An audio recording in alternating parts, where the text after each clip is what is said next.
Hi, everyone. Um, so let's get started with the reading. Okay, so back again for the second week in a row is the Nine of Swords. This card is about insomnia, being up at night and worrying about things. I think the key word I would give this card would be worry. Some things just has our mind racing and we can't seem to turn it off. I think one caution with this card came up last week, and I almost need to sort of do a second half of the reading, because after I've thought about the cards and reflected on the cards for a day or so, I come up with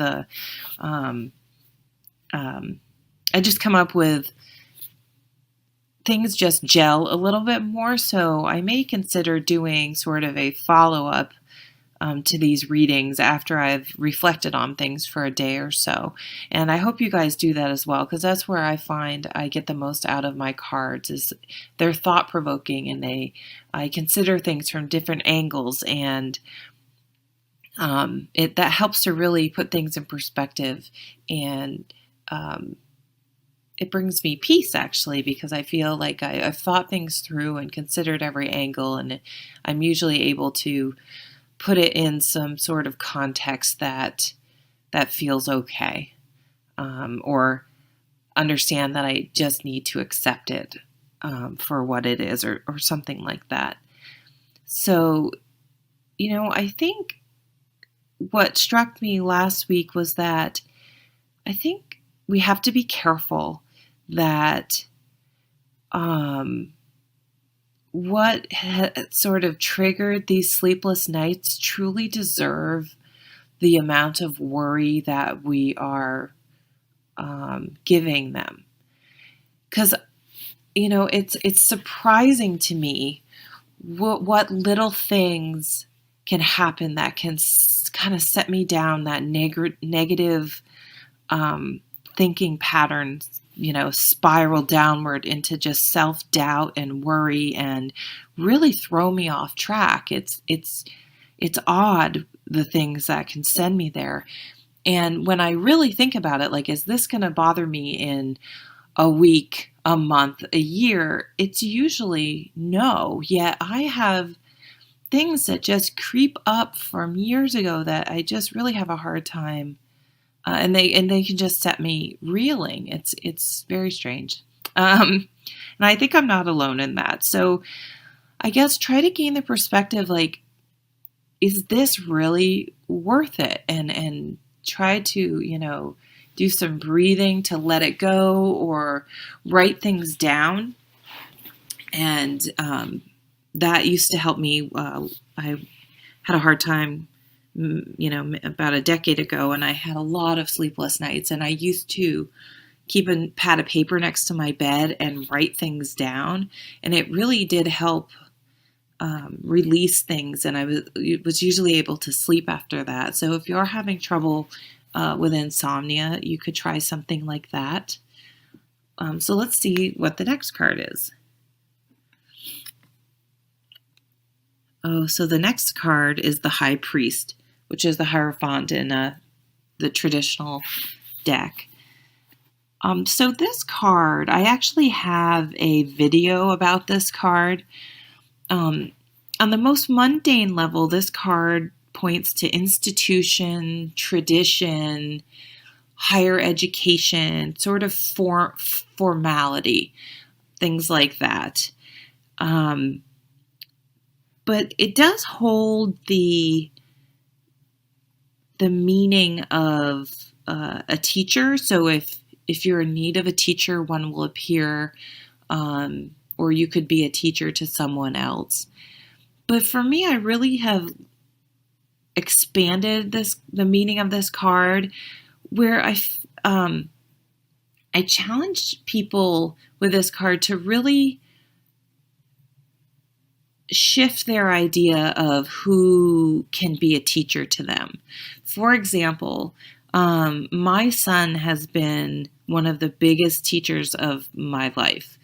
And I know most people wouldn't think a child could teach you something, but that is very much not true. He's challenged me and caused me to grow in ways I never thought.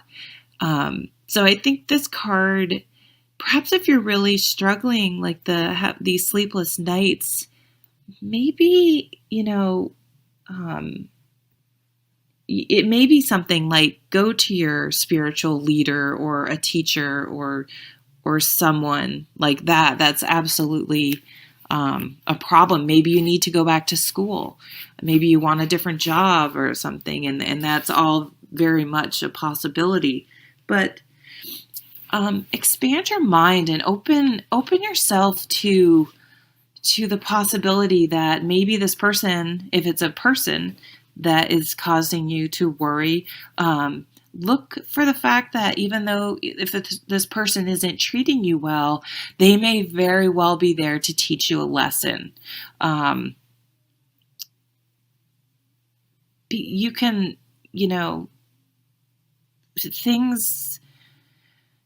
lessons can come through in the strangest places from people you would never expect. And I encourage you to go look at my video about the Hierophant, and as I explain it in much more depth in that video, where I actually point you to another video that has that same lesson of this card.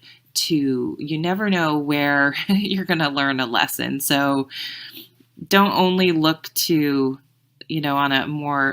on a broader level of this card. You don't only have to look at the traditional places to look for leadership, spirituality, and things like that. It could be something as simple as someone you run into in a store, your child, someone you actually dislike. It can come in many, many places. So let's look at the next card. The King of Rods. So the King of Wands is a dynamic, passionate leader. He would I sort of think of him as like Steve Jobs, unveiling the newest Apple product. I mean, he just has a way of exciting people and presenting things with passion and enthusiasm. That's pretty amazing. He's theatrical almost, and dramatic, and really passionate about what he did, and that that's a really a special gift that not everyone has. So he's a true leader. People are excited to follow him because he just is able to get people to see the situation in a way that makes them excited about it instead of feeling forced or sort of threatened into having to do something, or, just here's this boring thing you have to do. He gets you excited that it's, you want to do it. You want to go along with this plan. He just makes you enthusiastic. And when you're enthusiastic and passionate about something, it makes what you're doing much more enjoyable and easier to do. You're not forcing yourself to do something you're passionate about. You're excited about it. You want to spend your free time doing that. So if you're really stuck, and it seems like this energy's been going on because the Nine of Swords was with us last week. You're not happy. You need a change. Reflect in whatever way you can get in touch with what you truly want. The Hierophant is really about, your spiritual center in a way. However you go about finding that is up to you. It doesn't have to be traditional as far as I'm concerned. But, you really need to get in touch with what is going to excite you. What makes you passionate? What do you want to do?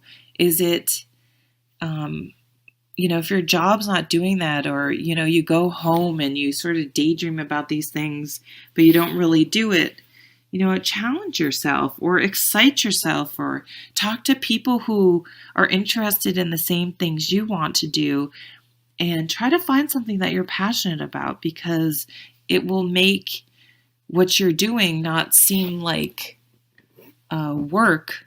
It'll seem like something you want to do.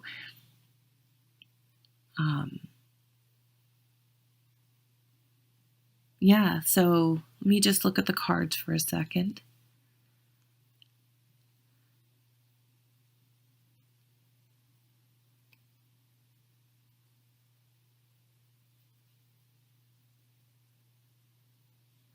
Yeah, nothing's really jumping out at me.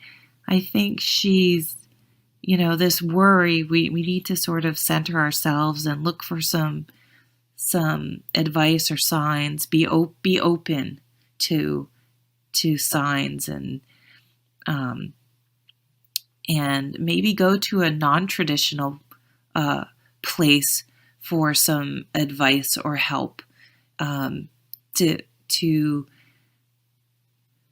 infuse some new passion and excitement into your life, or whatever you're struggling with at the moment. The King of Rods, the sun is out. She was in the darkness of the moon, and then the middle card is still sort of somber, and then this guy's like, he's got it. He's moving ahead now. He's figured out, and he's charging out into the sunlight. So there will be something that clicks with you this week. It just may not be in the way you think it's going to happen. So be on the lookout for something serendipitous to happen this week. Thank you so much for watching. Bye.